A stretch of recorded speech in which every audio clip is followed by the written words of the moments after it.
Salam pemirsa, senang rasanya kita bisa berjumpa kembali bersama saya dalam pembahasan buku Bugar Selamanya.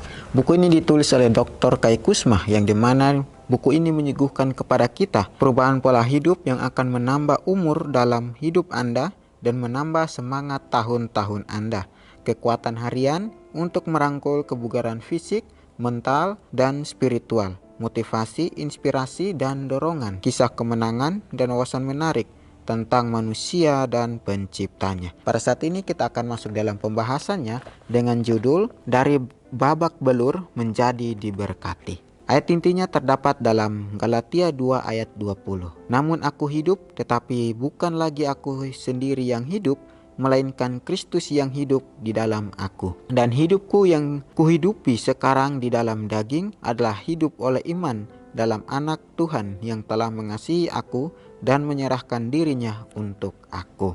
Saat itu pukul 3.00 ketika saya tersentak bangun dari tempat tidur dengan sangat marah, suami saya yang dalam keadaan mabuk melemparkan bayi perempuan kami ke tempat tidur bayi. Saat saya berlari untuk melihat apakah Becky baik-baik saja, saya merasakan kepala saya ditarik ke belakang melalui menarik rambut saya, dan saya benar-benar terbang melintasi ruangan. Saya bisa mendengar anak saya berteriak, sementara saya merasakan terjangan sepatu bot suami saya, pertama di wajah, lalu di perut, lengan, dan kaki saya.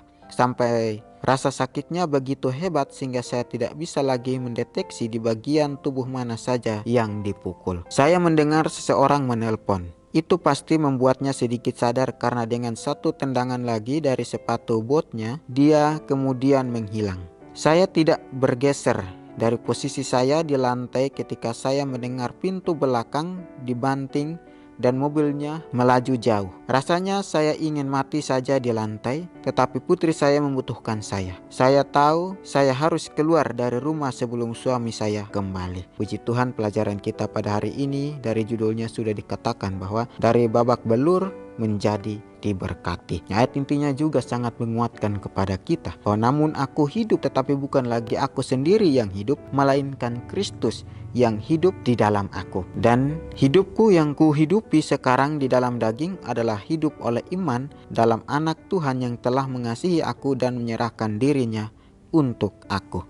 Baik, pelajaran ini mengingatkan kembali kepada kita bahwa Yesus memberikan kepada kita kehidupan yang baru, asalkan kita mau hidup di dalam Tuhan. Dari babak belur Tuhan, kita menjadi orang yang mengerti, yang pahami akan maksud dan tujuan Tuhan. Di sini kita pelajari bersama-sama, jika kita mengasihi Tuhan dan kita mau menyerahkan kehidupan kita, maka Tuhan akan tinggal di dalam kita, karena kita tinggal di dalam Dia. Nah, inilah yang maksud dari bagaimana Tuhan mau menyelamatkan kita. Dari dia dipukul, dicambuk oleh berbagai macam orang, tapi dia tahu bahwa kita membutuhkan dia, sehingga dia membawa kehidupan yang sederhana, kehidupan yang suci itu menjadi kehidupan yang terluka, membawa kehidupannya supaya kita menjadi manusia yang lebih baik. Ya, Tuhan menyerahkan dirinya, dia mau mati untuk kita. Dari babak belur itu kita bisa belajar bersama-sama. Sama seperti cerita pada hari ini, satu keluarga mempunyai suatu masalah di dalam rumah tangga mereka, yaitu pada saat suaminya pulang dan mabuk, istrinya merasakan sesuatu yang aneh. Lalu pada saat itu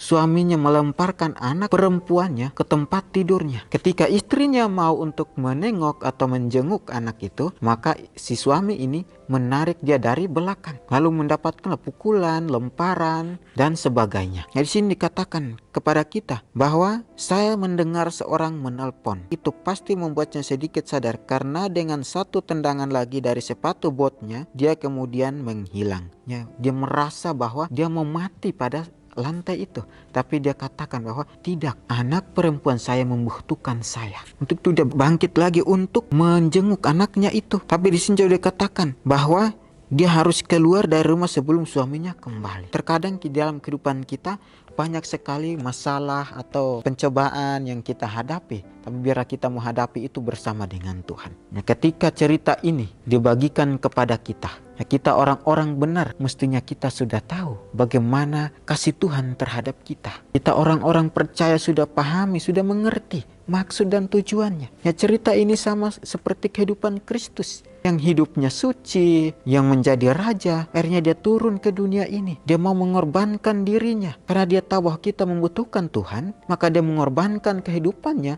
untuk kita. Dia tidak egois. Kalau dia tidak peduli sama kita, dia tidak datang ke dunia ini. Tapi bagaimana dengan kasih Tuhan itu, dia terus mau datang ke dunia ini. Dia menyerahkan kehidupannya untuk kita. Dari belur-belur itu kita dapat diselamatkan, kita dapat diberkati. Nah, sekarang coba kita pelajari bersama-sama bagaimana karya Tuhan, kasih Tuhan di dalam kehidupan kita. Kita membutuhkan Kristus, kita perlu Yesus. Untuk itu dia hadir di tengah-tengah kita. Walaupun dia tahu bahwa dia akan menerima semua konsekuensinya itu. Betapa pentingnya kehidupan kita mau serahkan terus kepada Tuhan. Betapa pentingnya di hari-hari pekerjaan kita mau mengundang Roh Kudus untuk hadir bersama di dalam kehidupan kita. Supaya kita tidak lagi menjalani satu hubungan yang tidak baik. Tapi inilah pelajaran kita pada saat ini. Mungkin di dalam keluarga pasti adanya permasalahan yang dihadapi. Tapi bagaimana kita mau menghadapi itu dengan hikmat Tuhan. Bukan berarti kita mau saling pukul atau saling bunuh, tapi bagaimana kita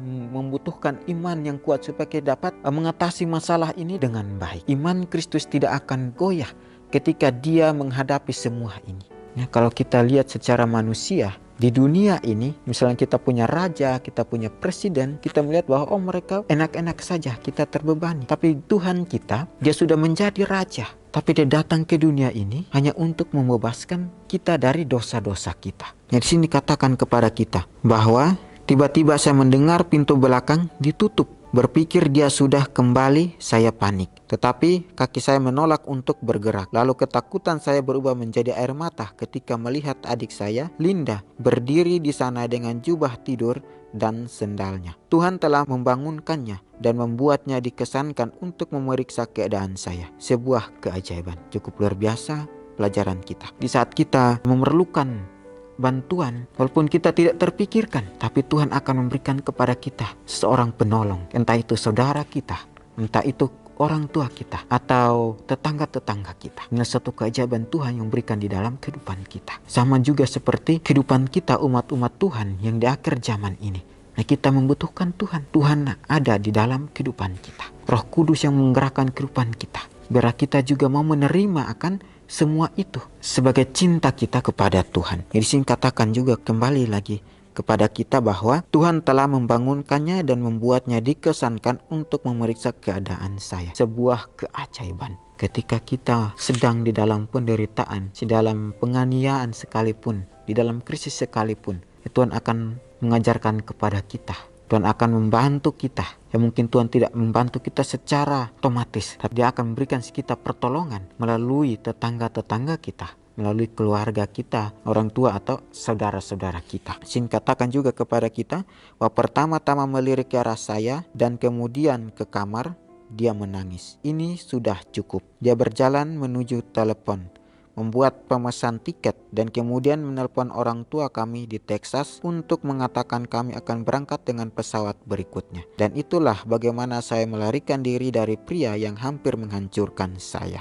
Ya, dalam pernikahan pertama saya adalah salah satu dari 3 hingga 4 juta wanita di Amerika yang setiap tahunnya menjadi korban kekerasan dalam rumah tangga. Mengapa saya tinggal begitu lama? Saya merasa malu untuk pergi. Bukankah pernikahan adalah komitmen seumur hidup?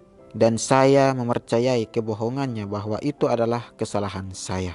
Saya tidak punya uang, dan meskipun saya takut untuk tinggal, saya bahkan lebih takut untuk pergi. Saya pikir dia akan membunuh saya.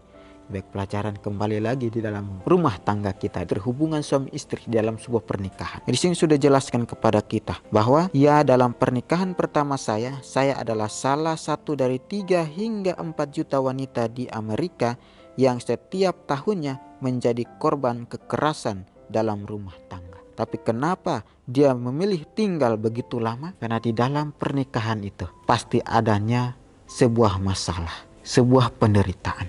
Tapi di dalam masalah dan penderitaan itu. Apakah kita mau keluar dari masalah itu? Tidak, Tuhan katakan kembali kepada kita. Kita harus jalani itu, kita harus selesaikan masalah ini bersama-sama. Ya, sangat luar biasa. Kembali lagi mengingatkan kepada kita. Jadi merasa malu untuk pergi. Bukankah pernikahan adalah komitmen seumur hidup? Ya, sangat luar biasa. Tuhan berikan kepada kita hukum yang sangat mulia di dalam sebuah pernikahan, di dalam sebuah rumah tangga. Nah, ini kembali lagi mengingatkan kembali kepada kita, umat-umat Tuhan yang percaya kepada Tuhan, yang memelihara akan hukum-hukum Tuhan. Di dalam sebuah pernikahan, meskipun ada cobaannya, tapi biarlah kita jangan selalu mencari akan hikmat kita sendiri untuk bercerai atau melepaskan antara satu sama lain. Tapi bagaimana kita mencari solusi, kita mencari cara supaya masalah ini dapat diselesaikan dengan baik. Karena sudah jelas hukum Tuhan berikan kepada kita. Dipersatukan Tuhan, tidak boleh diceraikan oleh manusia. Tadi di sini juga dikatakan bahwa inilah adalah komitmen pernikahan seumur hidup. Ya, kita juga harus meminta hikmat dari Tuhan. Tuhan akan mengirim penolong kita. Tuhan akan memberikan kepada kita kekuatan untuk kita bisa menghadapi akan semua ini. Ya, walaupun kita tahu bersama bahwa dalam bacaan ini, wanita ini termasuk di dalam 3-4 juta wanita yang menjadi korban di dalam rumah tangga. Tapi kenapa dia mau bertahan? Karena dia tahu bahwa komitmen atau hukum pernikahan itu yang dia pertahankan di dalam kehidupannya. Di sini dikatakan juga bahwa sekarang saya tahu Tuhan tidak ingin siapapun hidup dalam situasi di mana mereka diancam secara verbal, direndahkan dan dihina atau dianiaya secara fisik. Jika hal itu terjadi pada Anda, Tuhan dapat memberikan jalan keluar dan memulihkan Anda karena Anda adalah putri raja, harta berharganya yang Dia tebus dengan kematiannya. Bacalah sendiri dalam kitab suci, sebab Tuhan telah memilihmu, namamu baginya, engkau menjadi milik kesayangannya. Mazmur 135 ayat 4. Ya Allah Bapa, terima kasih telah menyelamatkan, memulihkan dan memberkati saya dengan berlimpah. Di sini katakan sekarang saya tahu Tuhan tidak ingin siapapun hidup dalam situasi di mana mereka diancam secara verbal. Sangat luar biasa pelajaran ini. Di sini juga dikatakan bahwa Tuhan dapat memberikan jalan keluar dan memulihkan Anda karena Anda adalah putri raja, harta berharganya yang Dia tebus dengan kematiannya. Kita tahu bersama bahwa sebuah pernikahan, sebuah hukum yang diberikan di dalam kehidupan kita pasti berhubungannya dengan hikmat Tuhan. Tuhan tidak akan membiarkan siapapun diancam secara verbal. Dia akan menolong kita. Di sini juga dikatakan kepada kita bahwa ya Allah, terima kasih telah menyelamatkan, memulihkan dan memberkati saya dengan berlimpah. Sangat luar biasa pelajaran kita. Tuhan dapat mengajarkan kepada kita untuk kita berterima kasih kepada Tuhan karena telah menyelamatkan, memulihkan dan memberkati kita di setiap masalah atau cobaan yang kita hadapi. Intinya di dalam firman ini adalah bagaimana kita melihat babak belur yang ada pada istri itu. Akhirnya suami pun dapat melihat hal-hal itu. Akhirnya dia tidak lagi melakukan suatu kekerasan kepada istrinya. Bagaimana kita mau mengaplikasikan akan pelajaran ini di dalam kehidupan kita sehari-hari. Biarlah ini menjadi satu firman yang kuat yang dapat menguatkan kita untuk terus mempunyai hubungan yang erat dengan Tuhan. Ya, tadi di judulnya bahwa dari babak belur menjadi diberkati. Akhirnya kita dapat melihat bahwa dari babak belur itu, dari bilur-bilur itu kita dapat diberkati, kita dapat diselamatkan oleh Tuhan. Pelajaran yang sangat luar biasa. Biar pelajaran ini menjadi satu komitmen di dalam kehidupan kita untuk kita terus menjalani kehidupan kita dengan baik. Nah, kita akan berjumpa lagi di kesempatan berikutnya dan Tuhan memberkati.